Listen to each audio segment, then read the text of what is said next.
제가 이 아이 고등학교 졸업할 때까지 단 한 번도 점수와 등수를 물어본 적이 없어요. 네가 몇 등이냐, 몇 점 맞았냐 물어보지 않았습니다.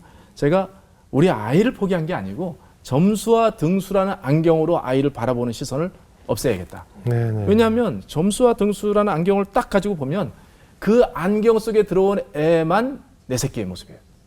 그 안경 속에 들어올 때만이 내가 인정해 주는 겁니다.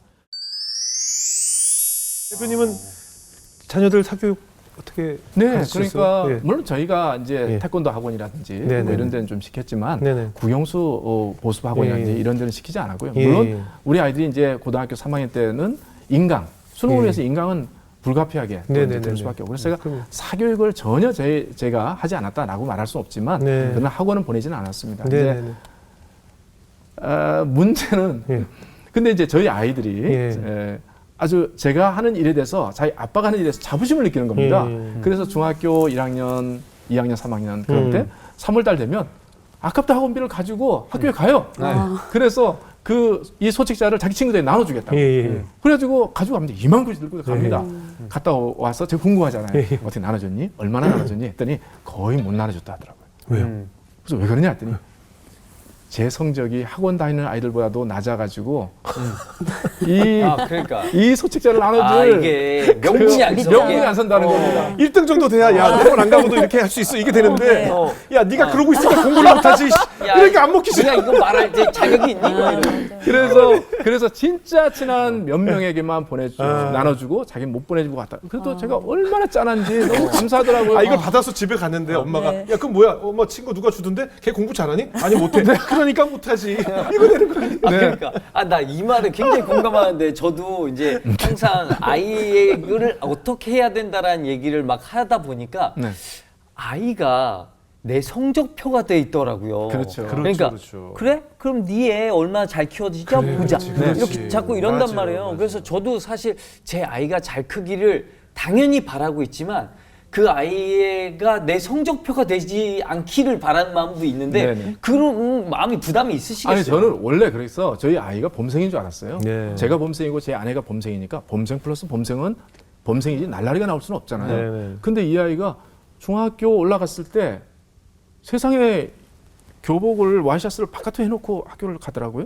슬리퍼를 신고 그 등교를 하더라고요. 학생증을 보니까 세상에 자기 학생증 얼굴을 안중근 의사처럼 이렇게 수염 이렇게 훼손하고 도덕교 과서를 도대학 이렇게 써놓고 시험 기간 되는데 국어. 잠자는 시간이 더 길어지고 시험 전날 지 친구한테 방문 열고 들어보니까 지 친구한테 전화해가지고 기술 시험 범위 다음 날 볼 기술 시험 범위를 물어보더라고요. 범위도 몰라. 범위도 몰라요.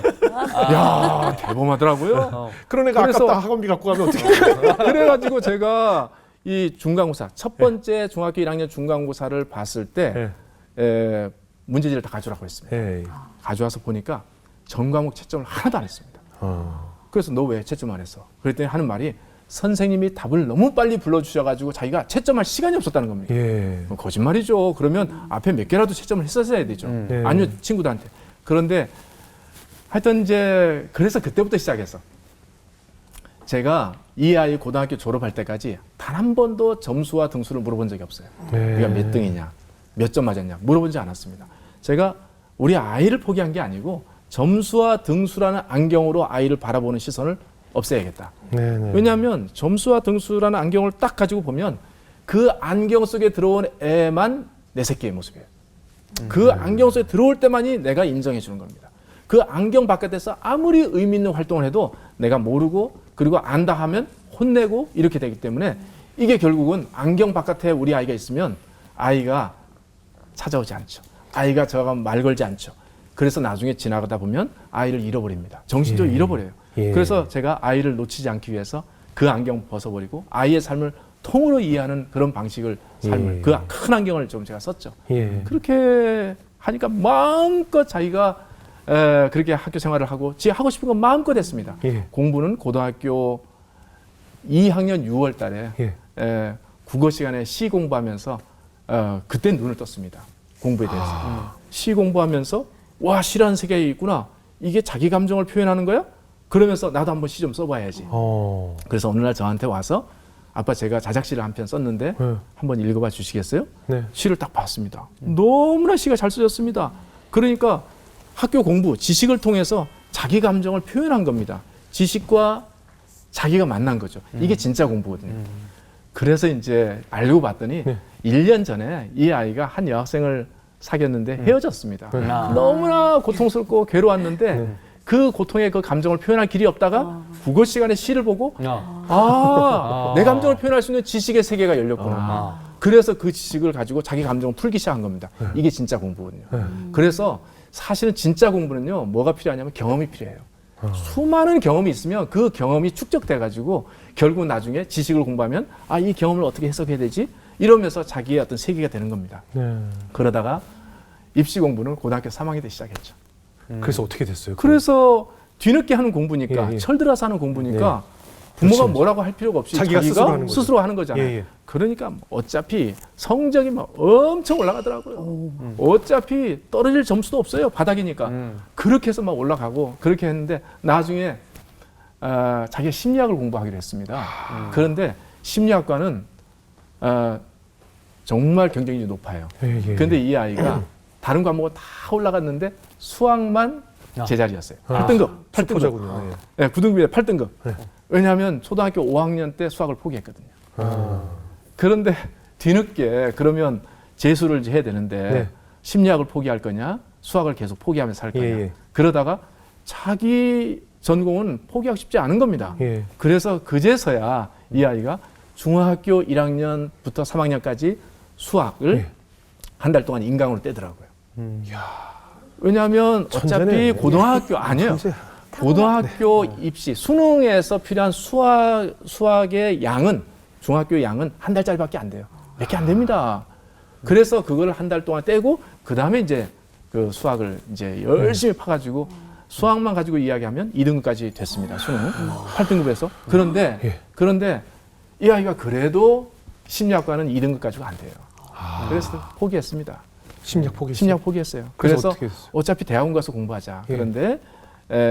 그런데 어차피 그래도 어학은 해야 되니까 어학하자. 그래서 어느 대학에 그 영어학과에 들어갑니다. 아버지 따라갔네요. 근데 영어학과에 들어갔는데 영어를 공부하려고 들어갔는데 다른 모든 아이들이 다 영어가 마스터된 상태로 온 거예요.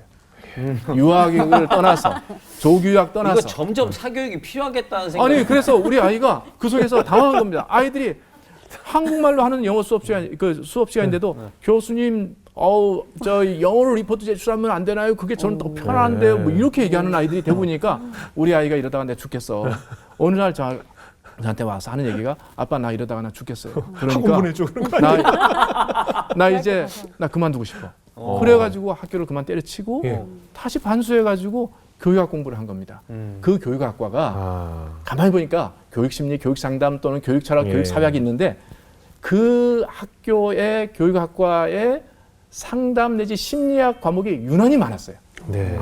심리학을 공부할 수 있는 또 다른 루트구나. 그렇게 생각해서 교육학과에 들어가게 되죠. 그러니까 이제 저희 아이는 세상에 온갖 시행착오를 다 거쳐서 그렇게 살아왔기 때문에 사실 따지고 보면 부모님들은 우리 아이들이 직선으로 사는 걸 원하잖아요. 그렇죠. 실패 없이. 그리고 빨리 결과를 얻기 원하죠. 근데 우리 삶도 보면 아마 우리 MC분들도 우리 인생이 돌아보면 직선으로 왔나요? 아니요. 다 곡선이었을 겁니다.